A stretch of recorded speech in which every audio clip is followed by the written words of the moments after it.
The Bluestocking and the Beast. Chapter 1. The Specimen.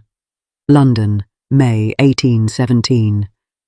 Miss Ilara Finch had never fainted in her life. She considered it a waste of valuable consciousness. So when the butler of Blackwood House announced that the master would see her now, she merely pressed her leather satchel closer to her ribs and followed the man into the gloom of the corridor. Blackwood House was not a happy place. Ilara noted the absence of fresh flowers, the drawn curtains, and the distinct chill that had nothing to do with the unseasonably cool spring. It smelled of old paper and candle wax, and beneath that, something else. Something green and vital, pressing against the walls from the sealed conservatory at the rear of the house. She had heard the rumours, of course. Society whispered that Viscount Blackwood had returned from the Peninsular Wars a monster, that his face was a ruin, that he had become a beast, shunning company and haunting his glasshouses like a ghost. Ilara did not care for society's whispers. She cared about her fungus. Specifically, Mycelium lucis, the devil's lantern. 3 years ago, on a disastrous expedition to the Brazilian Amazon, Ilara had discovered a species of bioluminescent fungus with an extraordinary property. When agitated, it produced a controlled, heatless explosion capable of fracturing granite. If cultivated successfully, it could revolutionize British mining, saving thousands of lives lost to black powder accidents. There was only one problem. The fungus required a specific, stable microclimate to fruit. A climate that did not exist in England. Except here. The Viscount's grandmother, the Dowager Lady Blackwood, had been one of the great botanical patrons of the age. Her greenhouse complex was legendary, heated by an advanced hypocaust system. Fitted with steam pipes and adjustable glazing, it could replicate any environment on Earth. But the old lady had died 2 years ago, and her grandson had locked the doors. Until today. Ilara was shown into a study lined with military maps and empty of ornament.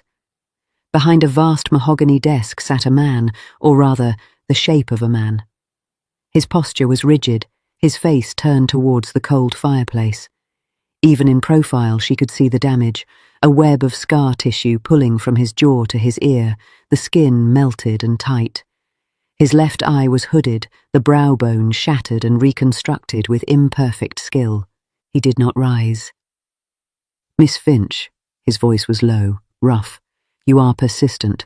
4 letters, 3 requests through the Linnaean Society, and a personal appeal to my solicitor. I am intrigued despite myself." Ilara curtsied, brief and efficient. "My lord, I apologize for the imposition. I would not have troubled you if the matter were not urgent."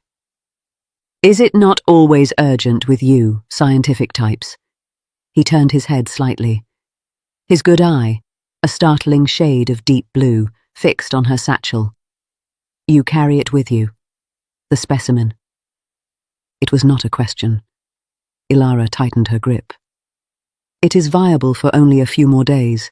If I cannot establish it in suitable conditions, it will die, and with it, perhaps, the only chance to save the Cornish miners. Yes, your letter was quite detailed." His tone was flat, unimpressed. "You believe my grandmother's greenhouse is the answer?" "I know it is the answer, my lord. I have studied the plans, the humidity regulation, the volcanic ash beds. It is the most advanced private botanical facility in England, possibly in Europe." She leaned forward, her pragmatism overcoming her reserve. "I am not asking for charity. I have funding from the Royal Institution. I can pay rent for the space. I require only 6 months."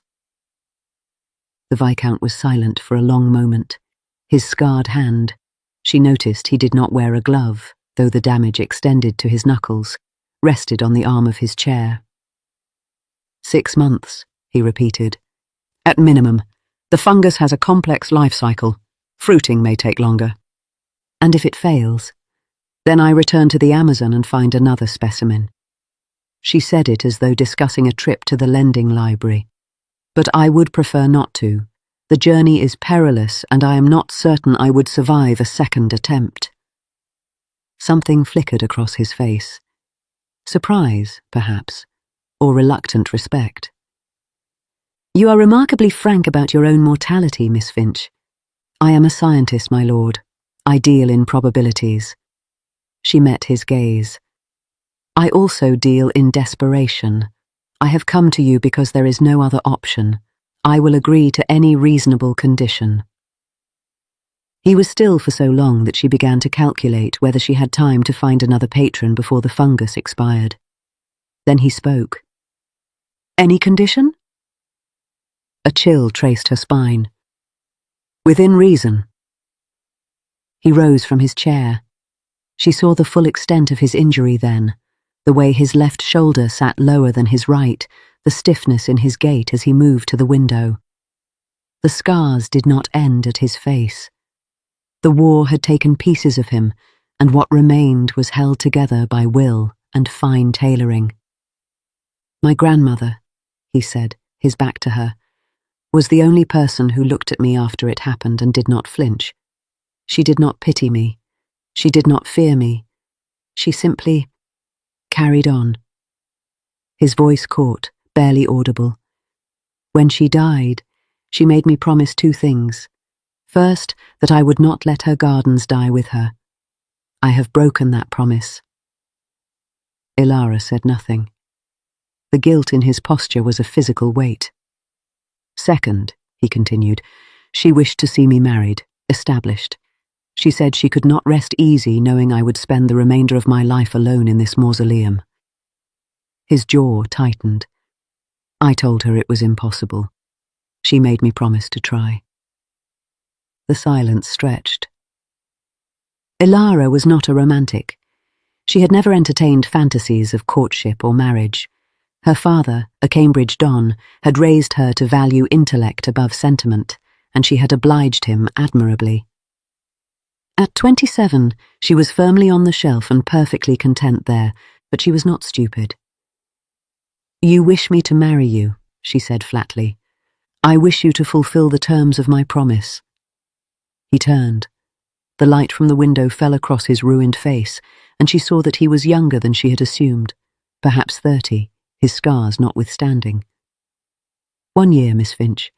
You will have full exclusive access to the greenhouse. My staff will assist you in any botanical endeavour.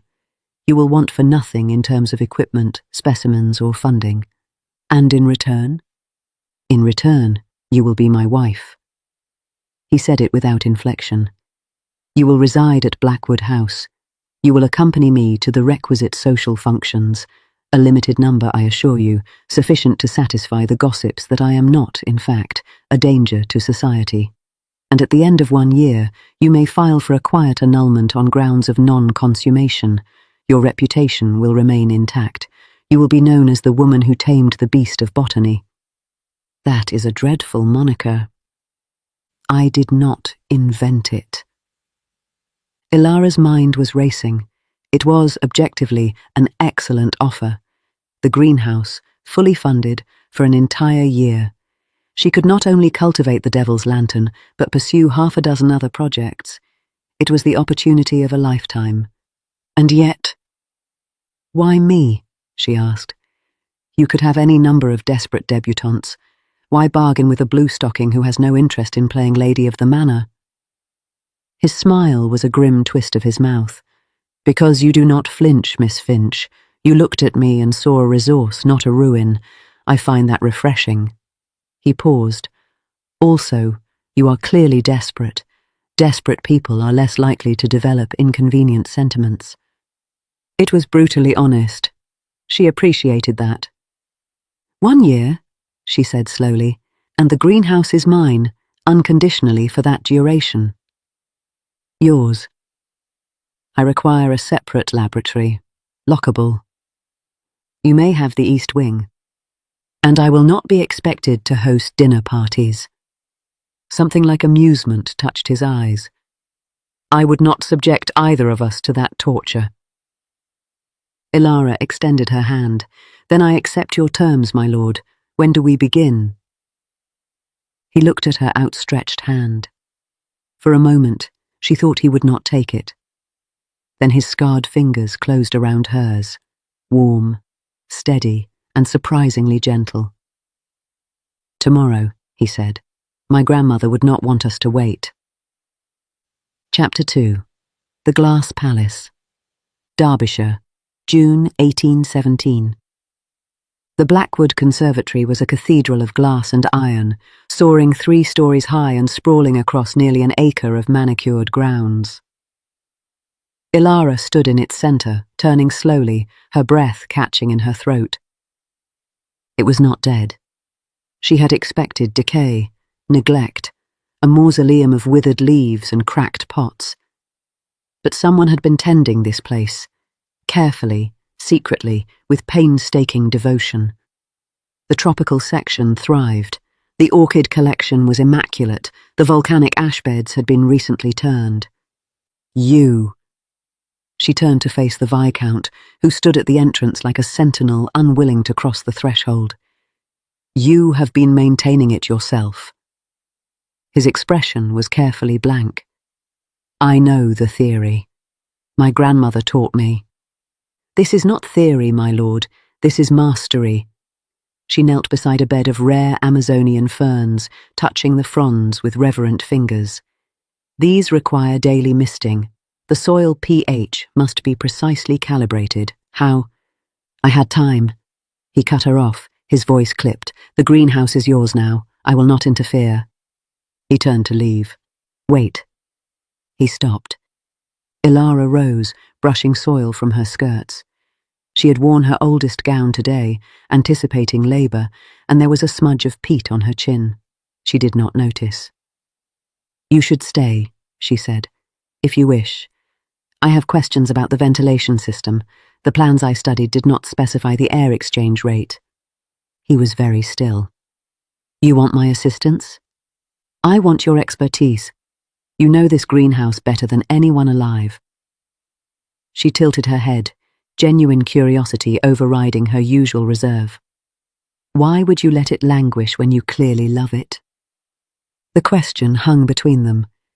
His scarred hand tightened on the doorframe. "Because I could not bear to be here without her," he said quietly, "and because I thought, if I let the plants die, perhaps the guilt would die with them." "Did it?" "No." He met her eyes. It merely grew in the silence. Ilara considered this. She was not accustomed to emotional confessions. Her father's household dealt in facts and hypotheses. But she understood guilt. She understood the weight of a task left unfinished. "Then perhaps," she said carefully, "you should stay, not for guilt, for the plants. They have missed you." It was the right thing to say. She saw it in the slight loosening of his shoulders, the way his gaze drifted to the towering palms his grandmother had planted from seed. He did not stay that day. But the next morning, she found fresh potting soil in the workroom and a handwritten note detailing the greenhouse's humidity cycle. He did not sign it. The Devil's Lantern was a temperamental tenant. Ilara had established it in a sealed terrarium within the Amazonian biosphere, adjusting temperature and moisture with obsessive precision. For 2 weeks, it did nothing. Then, on a damp Tuesday morning, she arrived to find a single luminous fruiting body unfurled like a tiny golden lantern. She laughed aloud, a sound so rare it startled her. "You have done it." She spun around. The Viscount stood at the edge of the biosphere, his face half-shadowed.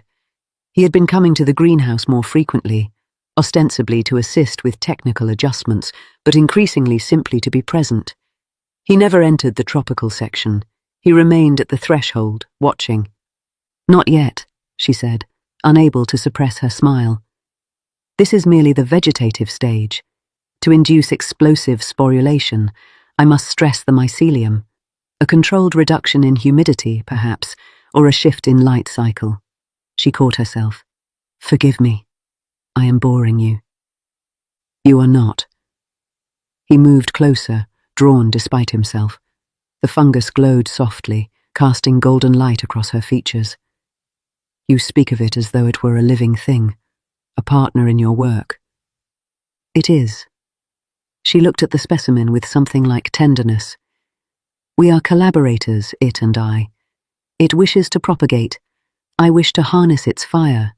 We must find an arrangement that suits us both. And if it refuses to cooperate, then I have failed. But I will not fail. She said it simply without bravado. I cannot. Too many lives depend on it. He was silent for a long moment. The golden light flickered. You are nothing like I expected, he said. What did you expect? A woman playing at science, a dilettante, seeking novelty. He shook his head. You are neither. You are determined, she supplied, obsessive, possibly quite tedious.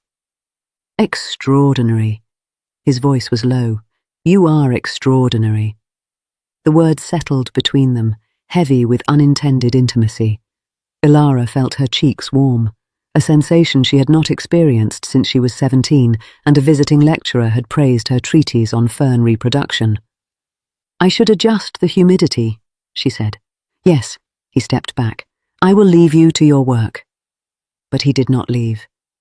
He remained at the threshold, watching her move among her specimens, and the silence between them was no longer empty but full, of unspoken questions, of possibilities neither dared name.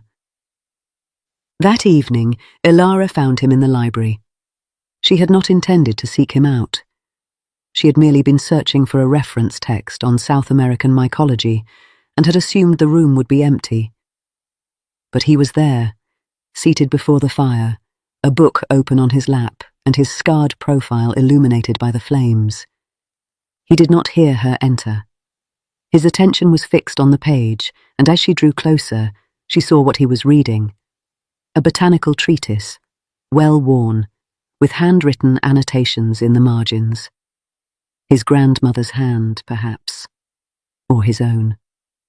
My lord. He closed the book sharply. Miss Finch, I did not hear you. I apologize for the intrusion. I require Wollaston's fungi of the southern hemisphere. She gestured to the shelves. I believed it would be here. Third shelf, left of the fireplace. He rose, retrieving the volume with easy familiarity. My grandmother considered it the definitive text, though she disagreed with Wollaston's classification of the agaricales. Ilara took the book, their fingers brushing. She was correct to disagree.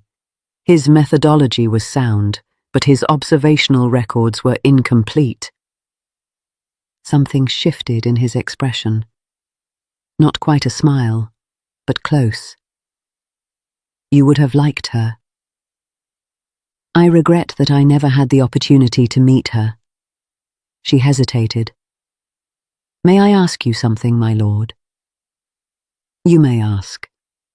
Why did you keep the greenhouse after she died? If it caused you such pain, why not sell the property, retreat to a smaller estate? She held his gaze. You are not a man who lacks options. He was silent for a long moment. The fire crackled. Because she asked me to try, he said at last. To try to live. And I did not know how. But I could not bring myself to destroy the thing she loved most.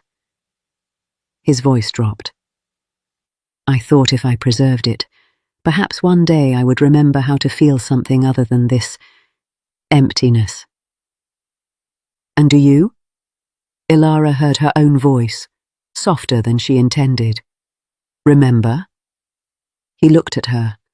The firelight caught his scars, softening them, but it was his eyes that held her, deep blue, no longer flat with resignation, but alive with something tentative and fierce.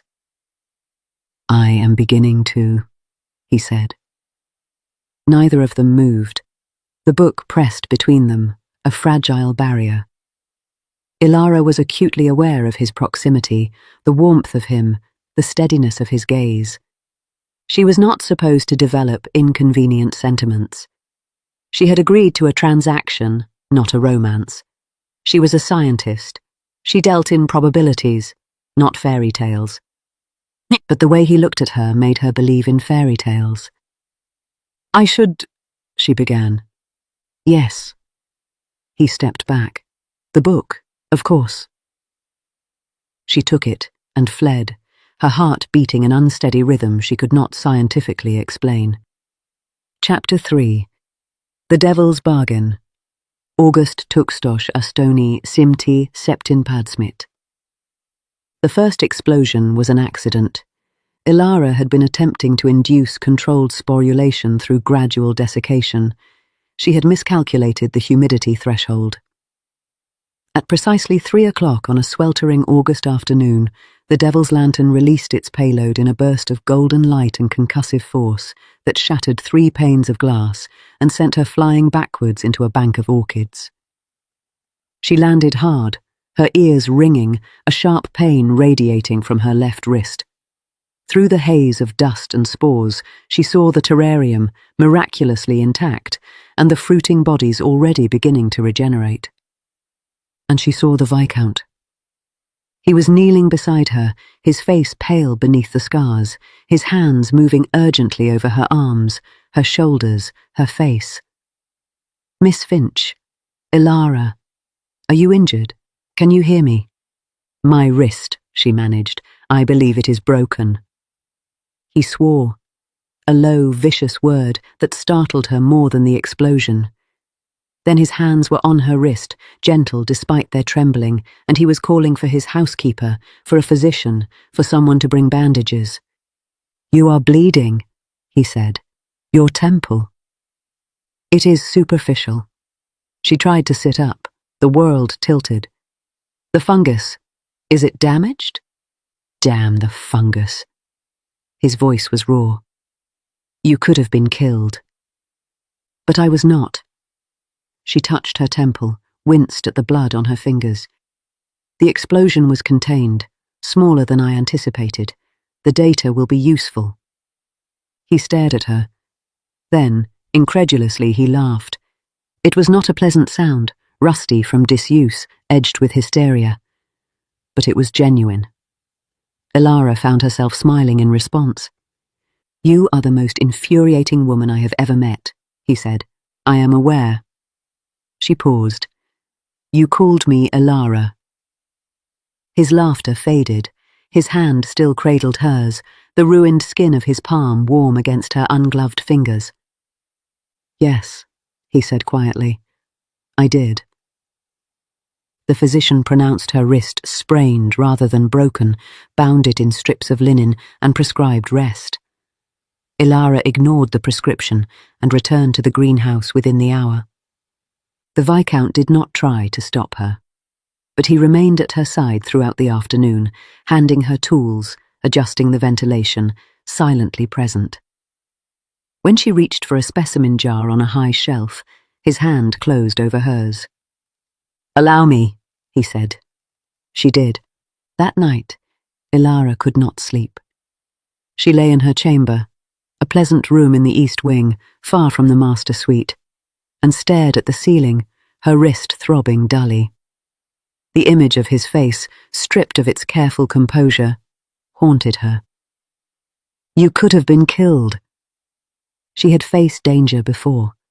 The Amazon was rife with peril, jaguars, anacondas, hostile tribesmen, disease. She had never flinched. She had never required rescue. But the Viscount had looked at her as though the world had nearly ended, and she realized, with the force of a physical blow, that she had looked at him the same way. This was not supposed to happen. She had agreed to a transaction, 1 year of her time in exchange for the greenhouse. She had not agreed to care for him, to worry about him, to notice the way his rare smiles softened the harsh lines of his face. She had not agreed to fall in love.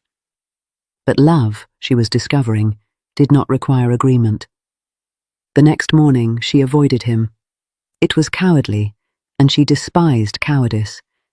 But she needed time to recalibrate, to reassert the boundaries she had allowed to blur.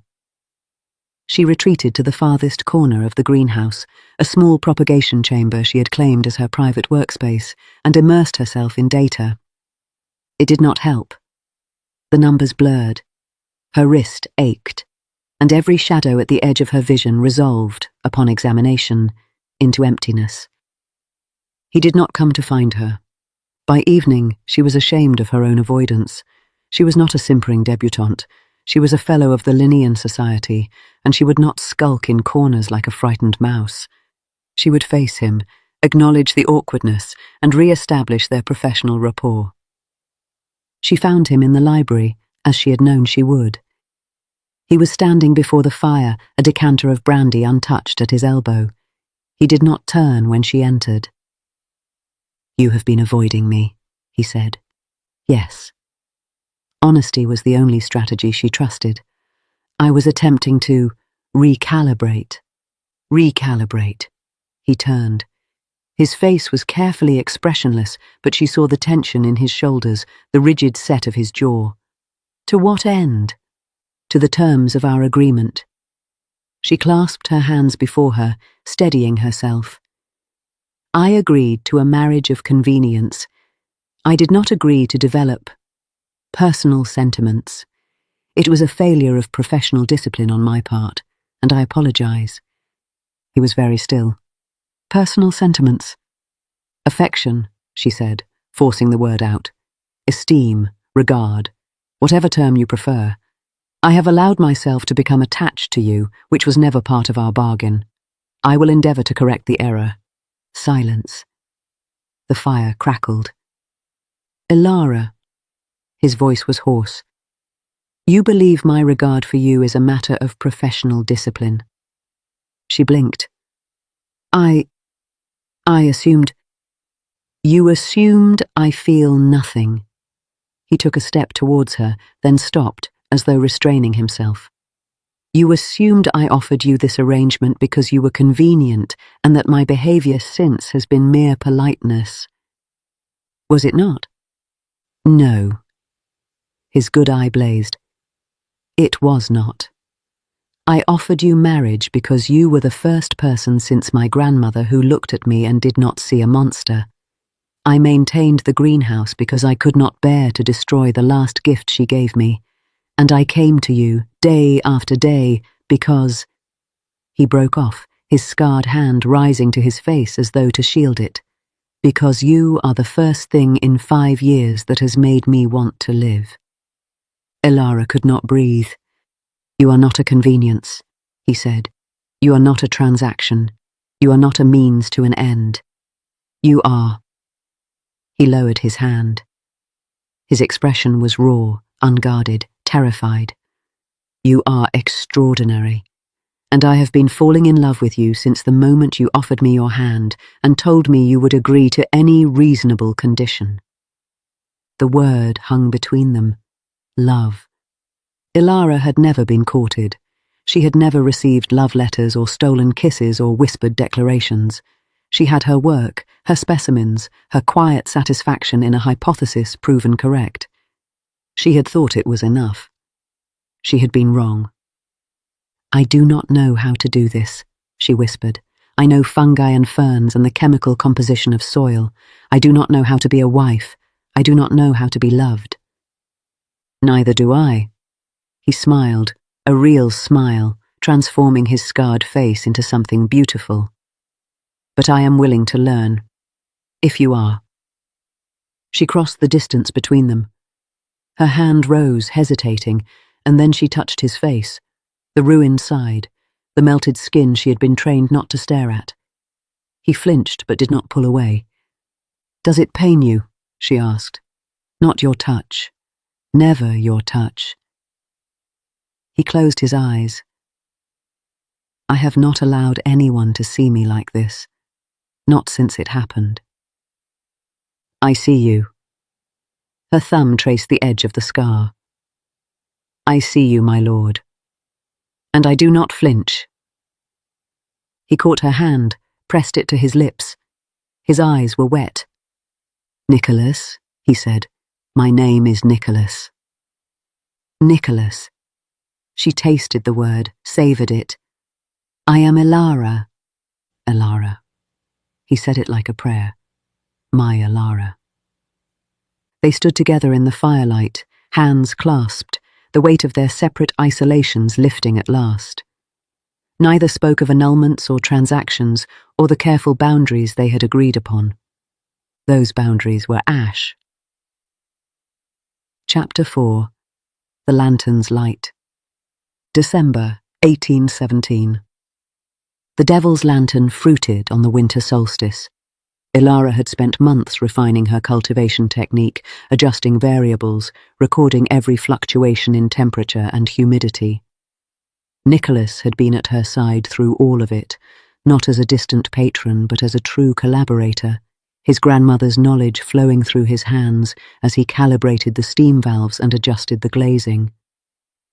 They worked together in comfortable silence, speaking the language of soil and spore. And in the evenings, they sat before the library fire, discussing mycology and military history and the peculiar habits of the ton, which Ilara found endlessly fascinating as a scientific subject. "They are like a species of bird," she observed one night, her feet tucked beneath her on the settee. "The elaborate mating displays, the territorial behavior, the rigid social hierarchy. I should like to study them more systematically." Nicholas laughed. He laughed often now, a warm sound that filled the gloomy house with light. "You would need to attend more than 2 balls, my dear. One cannot observe a species from a single specimen." "I observed you. You are a specimen of the ton. I am a deformed outlier, hardly representative. You are representative of survival under extreme conditions." She smiled at him. "Adaptation, resilience, a rare and valuable phenotype." He rose from his chair, crossed the space between them, and kissed her. It was not their first kiss. That had occurred 3 months ago, in the aftermath of her confession, tentative and sweet. This kiss was deeper, surer, a promise rather than a question. "I love you," he murmured against her lips. "My brilliant, impossible blue stocking." "I love you too," she whispered. "My beast." He groaned. "That nickname." "It suits you. You growled at the footman this morning." He was tracking mud on the Persian rug. A territorial display, classic behavior. He kissed her again, and she abandoned her scientific observations in favor of more immediate research. The solstice fruiting was spectacular. Ilara had induced sporulation through a carefully calibrated stress protocol, a gradual reduction in humidity followed by a sharp increase in temperature, mimicking the onset of the Amazonian rainy season. The mycelium responded by producing dozens of fruiting bodies, each one a perfect golden lantern. And then, at the peak of their luminescence, they released. It was not an explosion. It was a cascade, a chain reaction of tiny, controlled bursts that sent golden spores spiraling through the terrarium like falling stars. The light was dazzling, beautiful, and utterly harmless. "It worked," Ilara breathed. "Nicholas, it worked." He stood behind her, his hands on her shoulders, his chin resting on her hair. "You have done it. You have tamed the Devil's Lantern." "We have done it." She turned in his arms, her face glowing with triumph. "Without your greenhouse, without your knowledge, without your patience, I could not have succeeded. This is yours as much as mine." He shook his head. "It is yours. I merely provided the conditions. You provided the genius." "Then we are collaborators," she smiled. "Partners." "Partners," he kissed her forehead. "I like that." The announcement of their marriage, the real marriage, not the transactional arrangement, was met with predictable astonishment from the ton. The blue stocking and the beast united in wedlock. The gossips had a field day. Neither of them cared. They spent the spring in the greenhouse, developing the Devil's Lantern for commercial application. Ilara corresponded with mining engineers and Royal Institution fellows. Nicholas handled the business arrangements, his quiet competence earning respect from men who had once crossed the street to avoid him. The fungus was a success. Within 2 years, it would save hundreds of lives in the Cornish mines. Within 5, it would be adopted throughout Britain. Ilara's name would be recorded in the annals of scientific history. But that was the future. In the present, there was only this: the glass cathedral, the golden light, and the man who had taught her that love was not a distraction from her work, but its completion. Epilogue. Derbyshire, June 1818. The anniversary of their arrival at Blackwood House was marked, appropriately enough, by a botanical discovery. Ilara found it in the Amazonian biosphere, tucked beneath the fronds of a tree fern, a tiny, luminescent seedling, barely visible in the dim light. Not a fungus this time, but a true plant, a species she had never seen before, its leaves veined with the same golden bioluminescence as the devil's lantern. "Nicholas," she called, "come quickly." He appeared at her side as he always did now. "What is it?" "A new species." She knelt, reverent. "It must be a mutation. The spores must have hybridized with something in the soil. This is unprecedented." He knelt beside her. "Can you cultivate it?" "I do not know. Perhaps. It will take time." She looked at him, her eyes bright with wonder. "Years, perhaps. Decades." "Then we have time." He took her hand. "We have all the time in the world." She smiled. The golden light of the lanterns played across her face, across his scars, across their joined hands. "Yes," she said, "we do." The end.